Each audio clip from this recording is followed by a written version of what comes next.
Escuchas Píldoras de Fe, una medicina para tu alma. Cordial saludo, Dios les bendiga. Soy el pastor Juan Esteban Miranda. Quiero compartir esta píldora de fe. El perdón de Dios. Quiero hablar acerca del perdón. ¿Por qué? ¿Cómo? ¿De qué manera nos perdona Dios? Cuando nosotros, entre los hombres, entre los seres humanos, ocurre una ofensa, un agravio, un pecado, nosotros tenemos el deber, la obligación de perdonar. Y eso porque cada uno de nosotros, los seres humanos, somos pecadores. De manera que si alguien me ha ofendido a mí, yo tengo que recordar que yo también he ofendido, que yo también he fallado, que yo también he pecado contra otras personas. Entonces estoy obligado a perdonar porque también soy un pecador, porque también soy un ofensor. Eso dice la palabra de Dios, que todos hemos pecado, que todos ofendemos. Cuando Dios nos perdona, no es porque Él tenga que perdonarnos, porque Él también sea pecador, porque todo lo contrario, la palabra de Dios nos habla. En 1 de Juan, capítulo 1, versículo 5, dice el apóstol Juan: este es el mensaje que hemos oído de Él y os anunciamos. Dios es luz y no hay ningunas tinieblas en Él. En Dios no hay tinieblas, no hay oscuridad, no hay maldad, no hay pecado. ¿Cómo podría perdonarnos Dios a nosotros, siendo un Dios santo, justo? Dios estableció sus leyes para que tuviésemos un lindero, tuviésemos unas limitaciones para conducirnos en una vida justa, santa y recta delante de Dios. De manera que cuando nosotros pecamos, ofendemos, fallamos, quebrantamos la ley de Dios, nosotros estamos saliendo del camino establecido por Dios, estamos pecando contra un Dios santo. La justicia de Dios demanda que haya un castigo, que haya una pena por el pecado. La justicia de Dios, el carácter justo de Dios, es manifestado a través de la ira. En el Antiguo Testamento vemos que Dios envió un diluvio. Vemos que Dios mandó fuego a Sodoma y Gomorra. Es una muestra de la justicia de Dios. Dios no puede pasar por alto el pecado simplemente. Dios no puede olvidar el pecado, hacerlo a un lado, ignorarlo, porque dejaría de ser justo. Dios posee un carácter santo, justo. Por eso nos dice el apóstol Juan que en Él no hay ninguna tiniebla. Dios es luz, Dios es puro, Dios es recto, Dios es santo. A eso se refiere el apóstol. Y en Él no hay ninguna clase de tinieblas. Nuestra relación con Dios es con base en la verdad, con base en su justicia, porque de lo contrario no hay comunión con Dios.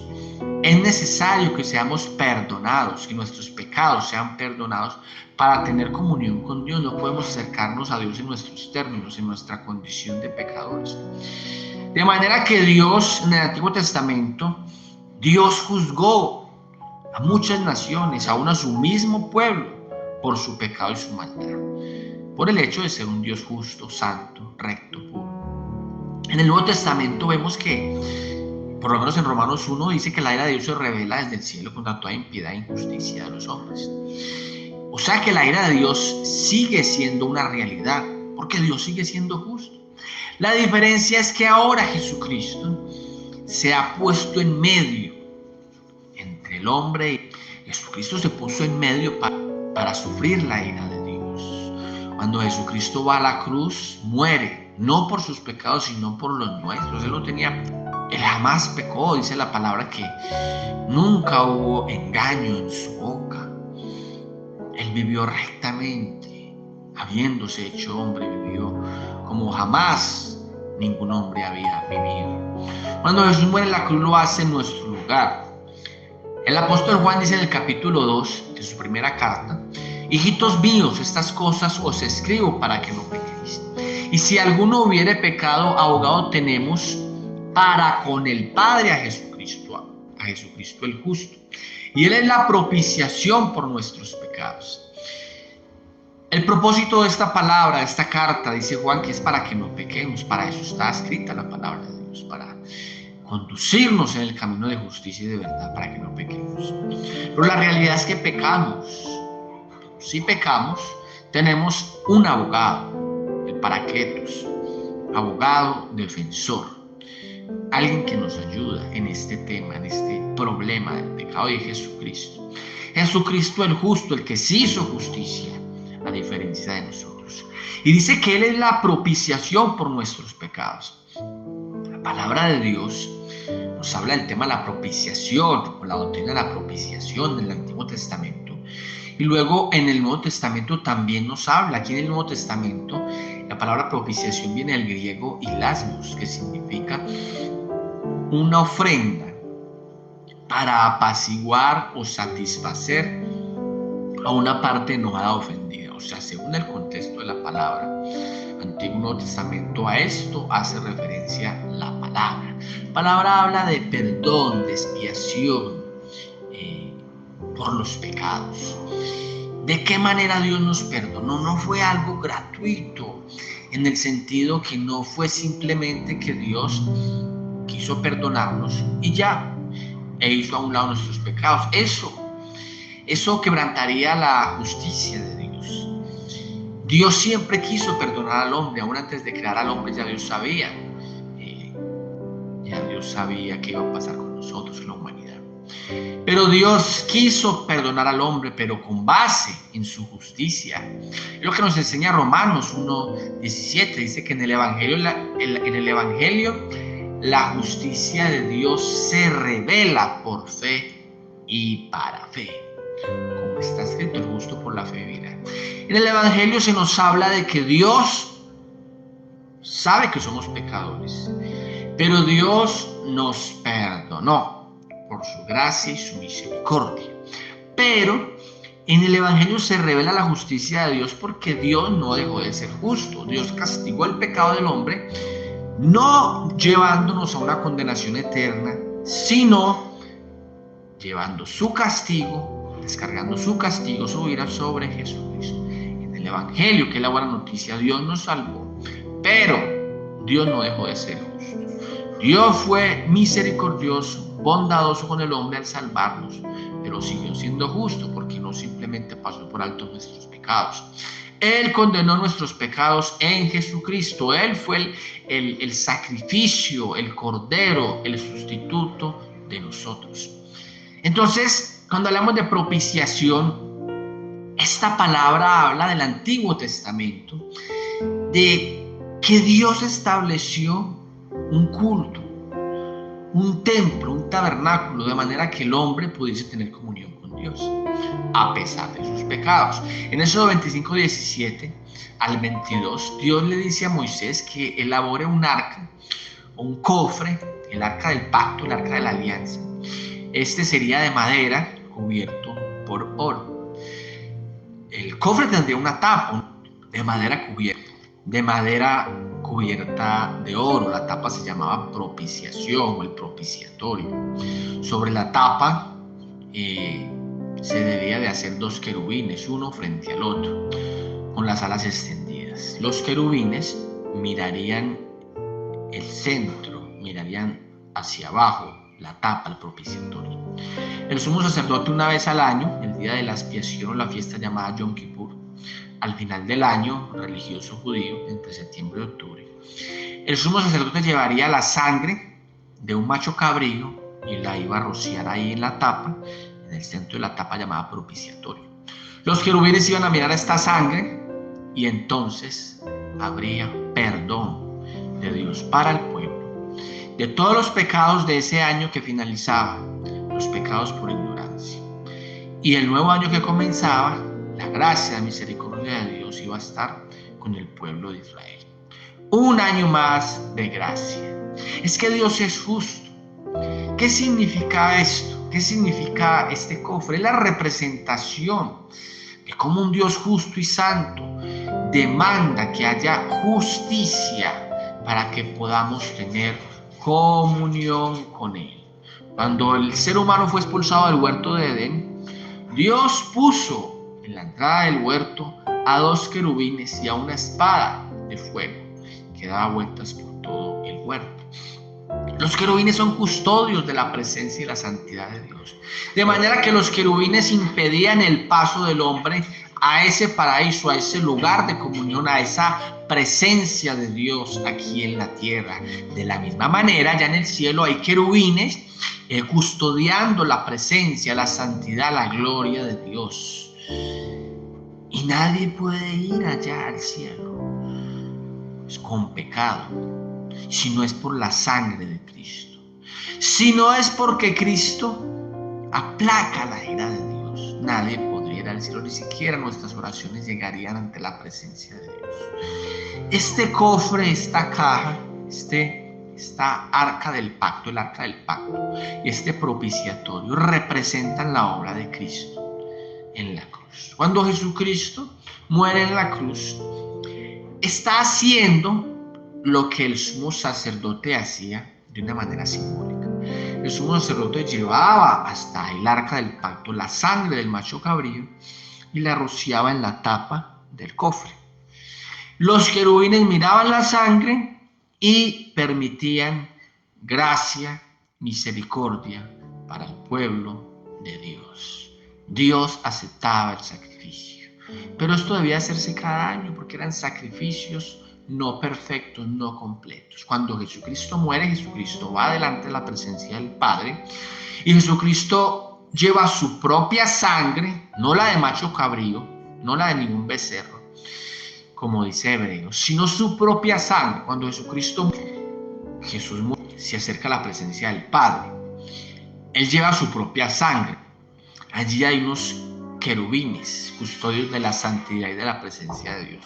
Jesucristo presenta su sangre, no por Él, porque Él es santo, justo y perfecto.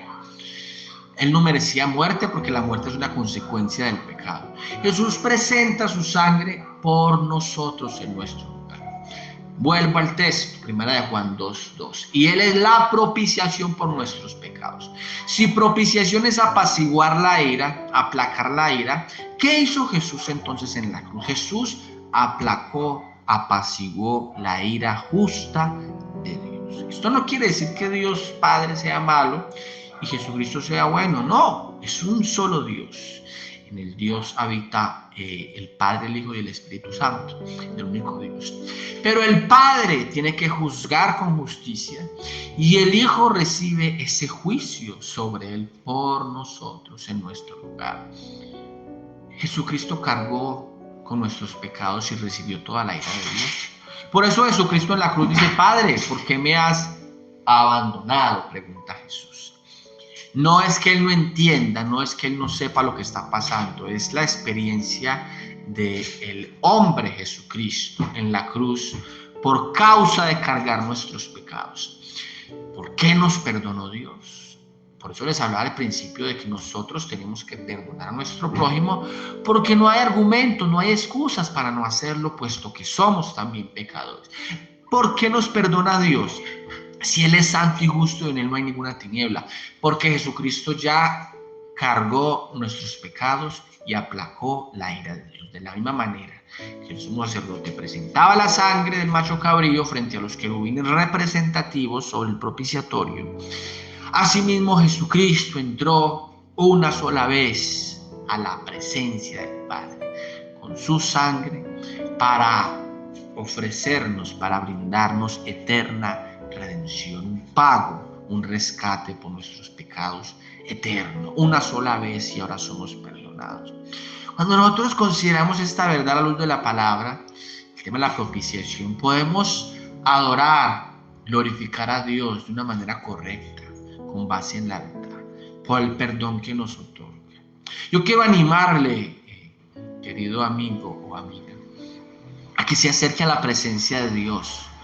Si usted no ha creído al Evangelio, si aún vive una vida lejos de Dios, acérquese a Dios por medio de Jesucristo, porque Él hoy perdona sus pecados. No porque usted lo merezca, yo tampoco merecía ese perdón, pero Jesucristo nos dio ese don. Jesucristo ganó ese perdón por nosotros. Y ahora, cuando tú vienes a Cristo en sus condiciones, en las condiciones de Dios, tus pecados serán perdonados. Si tú eres un creyente, eres un cristiano y hay pecados en tu vida, si hay un pecado que estás cometiendo, hoy te invito a confesar tus pecados, porque Jesucristo es la propiciación, el apaciguó, aplacó la ira de Dios. Ya Dios está enojado contigo, Dios no está airado contigo ni conmigo, por la gracia de Cristo.